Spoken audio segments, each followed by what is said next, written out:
जब कभी भी कोई व्यक्ति आत्महत्या करता है, उसने कभी ना कभी आत्महत्या के बारे में सोचा होगा और उसने कभी किसी के बारे में सुना होगा कि किसी फलाने व्यक्ति ने आत्महत्या कर ली, तो उसने उसको कायरतापूर्ण कहा होगा, बुज़दिली कहा होगा।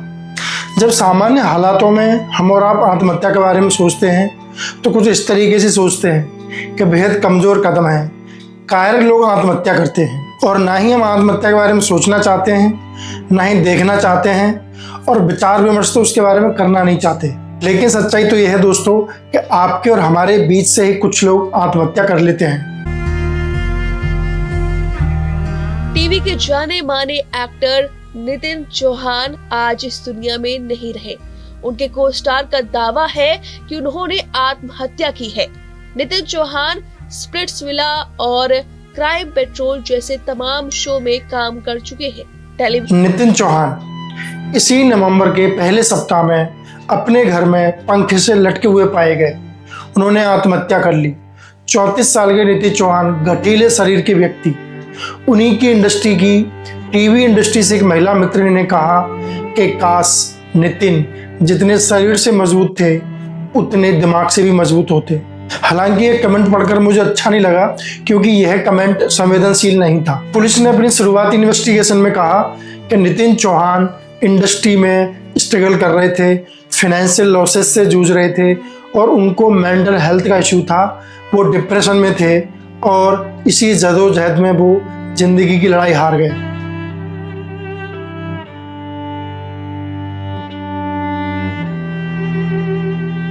नमस्कार दोस्तों, स्वागत है आपका द स्पिरिट लेंस में।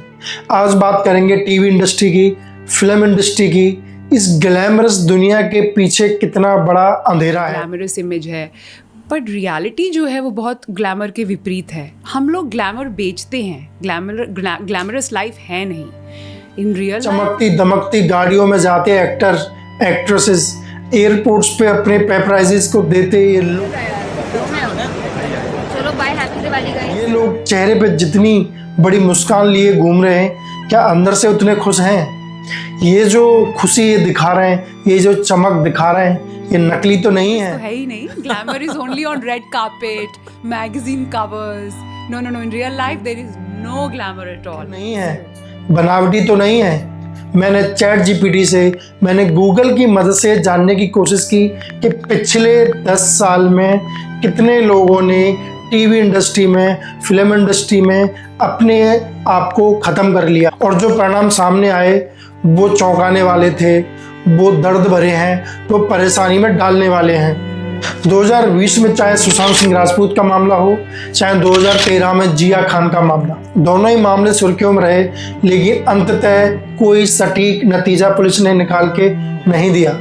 इन्वेस्टिगेशन हुई तो पता चलता है कि सारे मामले, जितने भी मामले इस इंडस्ट्री से आते हैं, उनका पैटर्न एक जैसा ही है। दोस्तों, मैंने करीब 10 मामले देखे और मैं जानकर हैरानी में पड़ गया कि 10 के 10 मामलों में पैटर्न एक जैसा है, कारण लगभग एक जैसे हैं। इन लोगों ने आत्महत्या के लिए रास्ता भी एक ही चुना। सुशांत सिंह राजपूत फांसी का फंदा, रिया खान फांसी का फंदा, खुशहाल पंजाबी फांसी का फंदा, नितिन चौहान फांसी का फंदा, प्रत्युषा बनर्जी फांसी का फंदा, प्रेक्षा मेहता फांसी का फंदा, मनमीत ग्रेवाल फांसी का फंदा, समीर शर्मा फांसी का फंदा, आदित्य फांसी का फंदा। मैंने जितने भी नाम लिए ये सब टीवी इंडस्ट्री, फिल्म इंडस्ट्री के जाने माने चेहरे हैं। ये सब कैमरे पे बहुत खुश दिखाई देते थे।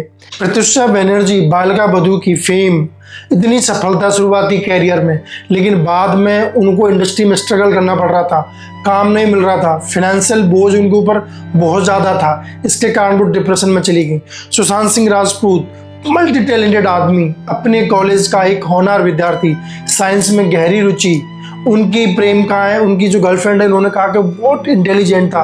उनको फिल्में भी मिली, MS धोनी जैसी फिल्में की और भी कई फिल्में की, लेकिन एक समय के बाद उनका इंडस्ट्री से बॉयकॉट चलने लगा, उनको फिल्में मिलना बंद हो गया और इससे वो डिप्रेशन में चले गए। उनकी मेंटल हेल्थ खराब हुई, फाइनेंशियल ट्रबल में गए और जो व्यक्ति डिप्रेशन में जाता है, मेंटल हेल्थ में जाता है, तो उसको 1 रुपये का नुकसान 1 करोड़ का दिखाई देने लगता है।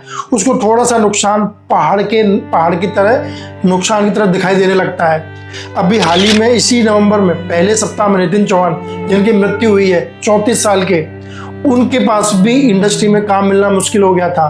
वो दिखने में मॉडल थे, मॉडलिंग करते थे, बहुत ही तंदुरुस्त उनकी बॉडी थी, लेकिन कौन जानता था कि इस कठोर तन के अंदर एक व्याकुल और एक कमजोर मन जो है दम तोड़ रहा है। वो किसी से बातें नहीं कर रहे थे, किसी को अपनी परेशानी नहीं बता रहे थे और चुपचाप अपनी जान ले ली।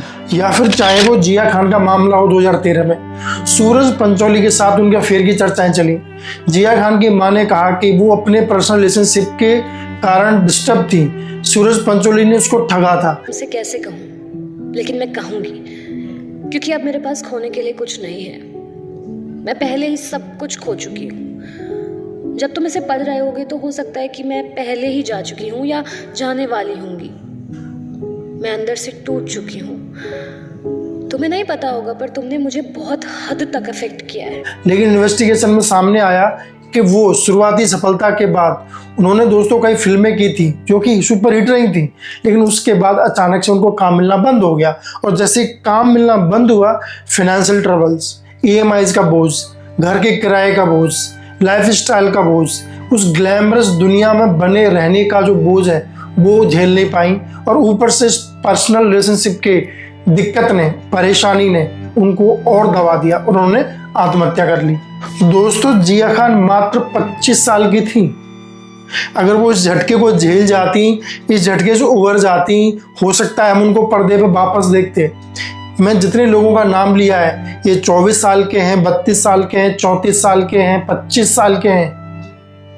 ये उम्र क्या होती है?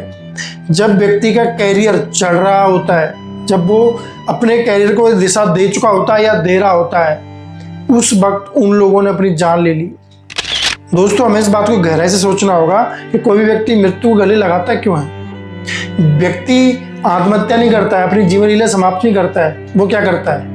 वो उसको जो दुख मिल रहा है, उसको जो मानसिक पीड़ा मिल रही है, उससे मुक्ति पाना चाहता है। उसको मृत्यु उस दर्द से छुटकारा देती है, इसलिए वो मौत को गले लगाता है। और वो अकेले इस लड़ाई को लड़ रहा होता है और वो हमारे आसपास ही होता है। दोस्तों, इस तेज जिंदगी में आपके सोशल मीडिया पे, आपके इंस्टाग्राम पे, आपके फेसबुक पे, आपके ट्विटर पे, आपके यूट्यूब पे कितने फॉलोअर्स हैं, आपकी खुशी, आपकी सफलता तय नहीं करेंगे। सफलता तय करेगी कि आप अंदर से कैसे हैं। आप संघर्ष कर पा रहे हैं, आप लड़ाई को लड़ पा रहे हैं, आपको जो चुनौती मिली आप उसे संभाल पा रहे हैं। जिंदगी बहुत बड़ी है, आपको आगे मौके मिल जाएंगे, आप आगे लड़ाई लड़ लेंगे। इन सभी आत्महत्याओं के बारे में जब स्टडी की, इन सारे केसेस को मैंने देखा तो एक ही पैटर्न था। इंडस्ट्री में सर्वाइवल क्राइसिस, फाइनेंशियल लॉसेस का आना, फिर उनकी मेंटल हेल्थ खराब होना, डिप्रेशन ट्रीटमेंट पे जाना और फिर आत्महत्या कर लेना। और एक पैटर्न जो निकल के आया इन 50% मामलों में कि उनके पर्सनल रिलेशनशिप्स भी खराब हो गए। कि जब व्यक्ति परेशान होता है फाइनेंशियली, तो उसकी चीज़ उसके पर्सनल रिलेशनशिप पे भी पड़ती है। तो ऐसे में उसके आसपास जो लोग होते हैं, उसके सिबलिंग्स जो होते हैं, उसके पेरेंट्स जो होते हैं, उसके जो लवर्स होते हैं या वाइफ होती हैं या हस्बैंड होते हैं, उनकी भूमिका बहुत महत्वपूर्ण हो जाती है। उनकी भूमिका बड़ी संवेदनशील हो जाती है। उनको इनसे बातचीत करनी चाहिए। अगर वो दिख रहा है कि चुपचाप है, गुमसुम है, बातचीत नहीं कर रहा है, तो हमें कदम बढ़ा के उनसे बातचीत करनी चाहिए। हंसता हुआ चेहरा काफ़ी गम, काफ़ी दर्द छुपा के बैठा रहता है। बस हमें उसे टटोलने की, उसे कुरेदने की ज़रूरत है। शायद वो अपने मन की बात आपसे बता दे। मैंने जो गूगल पे ये डाला कि पिछले 10 सालों में टीवी इंडस्ट्री में, बॉलीवुड में कितने लोगों ने आत्महत्या की, तो उसने मेजर 10 केसों के बारे में मुझे सिर्फ बताया। लेकिन और भी ऐसे मामले होंगे मराठी इंडस्ट्री में, तेलुगु इंडस्ट्री में, हमारी पंजाबी इंडस्ट्री में, जो कई सारी इंडस्ट्रीज़ हैं जो चमकते दमकते ग्लैमरस लाइफ जीते हैं, वहाँ कितने लोगों ने आत्महत्या की होगी। अगर उसके बारे में जांच पड़ताल करने बैठे तो सैकड़ों मामले से निकल के आ जाएंगे। एंड आई एम श्योर कि उनमें भी यही पैटर्न होगा। यह सिर्फ टीवी इंडस्ट्री या फिल्म इंडस्ट्री की बात नहीं है, ये हमारे आस पड़ोस में भी हो सकता है, हमारे सर्किल में भी ये लोग हो सकते हैं। Please reach out to professionals से हेल्प लीजिए। क्लिनिकल ट्रीटमेंट पे जाइए, दोस्तों से बातचीत कीजिए, अच्छी किताबें खरीद के लाइए, पढ़िए, अच्छा सिनेमा देखिए, अच्छी कविताएं पढ़िए, अपने अतीत के बारे में सोचिए, अपने आने वाले जीवन के बारे में सोचिए, कोई ना कोई रास्ता ज़रूर मिलेगा। मैंने इस बारे में जानने की कोशिश की कि क्या कुछ अच्छा कंटेंट यूट्यूब पे है, तो मुझे एक फ़िल्म मिली। फिल्म का नाम है नॉट टुडे, जो कि सुसाइड प्रिवेंशन पे काम करती है। इस फिल्म के निर्माता है आदित्य कृपलानी। सिर्फ 1 घंटे की फिल्म है, आप इस फिल्म को ज़रूर देखें। आपके मन में इस तरह के विचार आते हैं या नहीं आते हैं, लेकिन आप इस फिल्म को ज़रूर देखिए, यूट्यूब पर फ्री में उपलब्ध है। इस फिल्म का लिंक मैं अपने वीडियो के डिस्क्रिप्शन में नीचे दे दूंगा। नीचे मैं कुछ नंबर दे रहा हूँ, आई कॉल हो गया, अप्सरा हो गया, इन पर आप 24 घंटे 7 दिन बात कर सकते हैं। अगर आप परेशान हैं, स्ट्रेस में हैं, मेंटल हेल्थ से गुजर रहे हैं, आप इन नंबर्स पे कॉल कर सकते हैं, दिन रात आप बात कर सकते हैं, आपकी मदद की जाएगी।